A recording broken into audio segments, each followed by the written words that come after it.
पूर्वासना से दूषित हृदय होने के कारण इसके हृदय में ज्ञान नहीं होता, परिवार का पोषण करने के लिए पाप करने लगता है, मनमानी आचरण, जैसे धन आवे वैसे। ध्यान रखना, यदि आपने किसी निर्दोष को दंड विधान किया है किसी पदवी पे बैठ के, या किसी असहाय असमर्थ को अपने बल के द्वारा रौंद करके तुमने धन लिया है, या छल कपट हिंसा के द्वारा तुमने धन लिया है, तो किसी दूसरे की जरूरत नहीं तुम्हारा नाश करने के लिए, वो धन ही पर्याप्त है। जो धन तुमने लिया है तुम्हें किसी दूसरे दुश्मन की जरूरत नहीं, वो धन ही तुम्हारा सर्वनाश कर देगा। देख लेना, देख लेना, खुद अनुभव कर लेना। इसी जीवन में तुम्हें अनुभव होगा कि मैंने बहुत गलत किया है। मरते समय तक तुम्हें बोध हो जाएगा कि तुमने क्या किया है।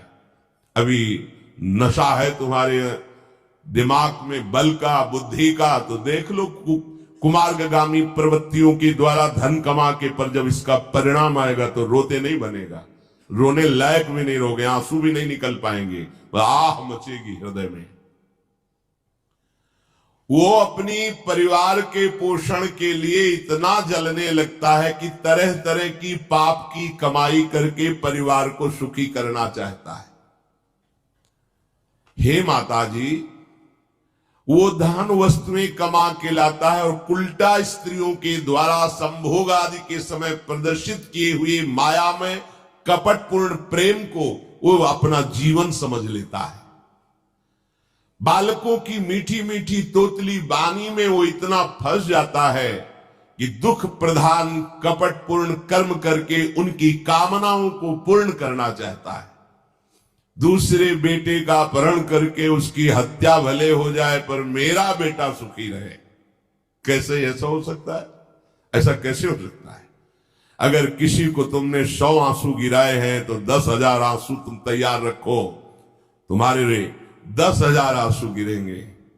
तुमने किसी को अगर एक बार भी कटुवचन बोला है तो 10 बार तुम्हें कटुवचन सहना पड़ेगा।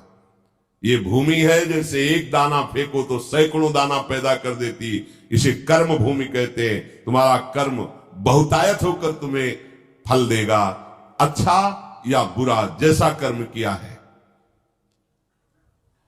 अब वो सोचता है कि धन के द्वारा हम अपने और अपने परिवार के दुख का नाश कर लेंगे।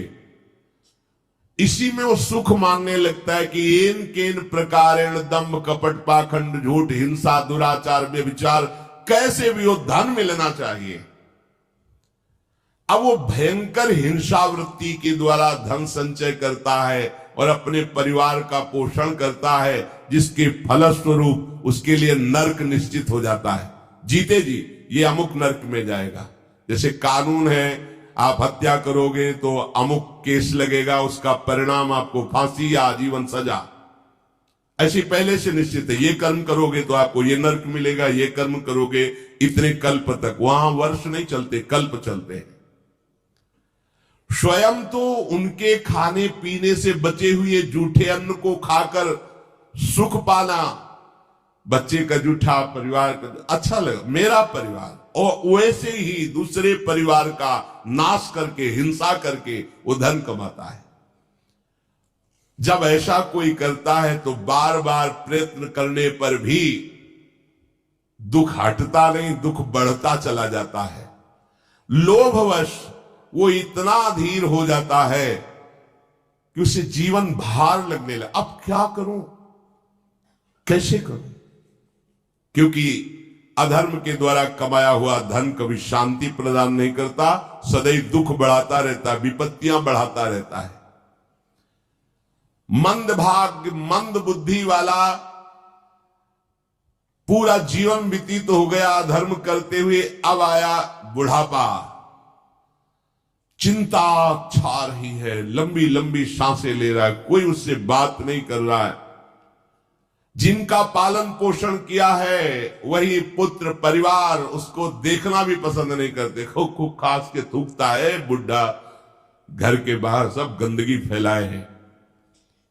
अगर कहीं साइड में कमरा है, पिछवाड़े टाइप कहीं हो तो ऐसे रखे जाते हैं बूढ़े बाड़े, इज्जत खराब होती है, सामने ही प्रवेश होते खांस रहे बैठे हैं, कोई उनका आदर नहीं करता। जैसे किसान बूढ़े बैल की उपेक्षा कर देता है, ऐसे परिवार वाले उसकी उपेक्षा कर देते हैं। फिर भी उसे घर से वैराग्य नहीं होता, हरि की याद नहीं आती। उसने स्वयं जिनको पाला था वही उसका निरादर करते हैं, पक्का। एक बिंदौर है यमुना के किनारे, फतेहपुर जिला, उस समय भ्रमण में थे, तो एक गांव की गली से निकलना पड़ा। तो कोई ऊपर से देख रहा था, वृद्धाया, बड़ा महल जैसा मकान बना था। स्वामी जी रुकिए रुकिए रुकिए, बोलिए क्या बात? मैं बहुत दुखी हूं, ये सब मैंने कमा के मकान बनाया है, मेरे बच्चे मुझे रोज गाली देते हैं, मारते हैं, अच्छे अच्छे पदार्थों बना के पाते हैं मेरे लिए, ऐसे क्या करूं? बाबा जी बन जाओ। बाबा जी से पूछोगे तो क्या बोल? एकमात्र उपाय भगवान की शरण में हो, अब भजन करो, चौथी अवस्था है। बोले वो तुमसे बात नहीं बनेगी। चल दिया, क्योंकि लोगों की धारणा होती कोई जंतुर दे देंगे, कोई छूछा कर देंगे, काम बन जाएगा। बहुत गिरी हुई स्थिति लोगों की होती है। वो ये नहीं समझते कि राधा राधा कृष्ण कृष्ण कहने से सब दुख दोष नष्ट हो जाएंगे। तुम्हारा परिवार क्या तुम्हें विश्व प्यार करने लगेगा। जा पर कृपा राम की हुई, ता पर कृपा करे सब कोई।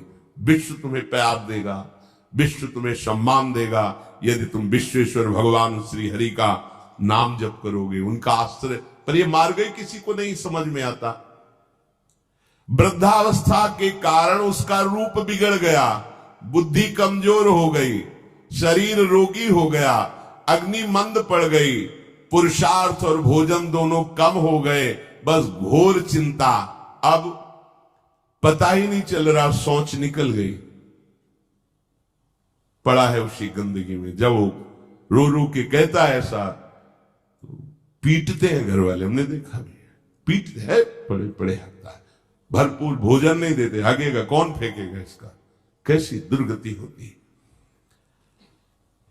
इसमें जो शब्द लिखा है, आस्तेव मत्यो पन्यस्तम गृहपाल इवाहरन, गृहपाल कहते कुत्ते को, कुत्ते की भांति वो सबके अपमान सहता रहता है और रूखे सूखे टुकड़े खाकर जीवन निर्वाह करता है, फिर भी उसे भगवान की याद नहीं आती।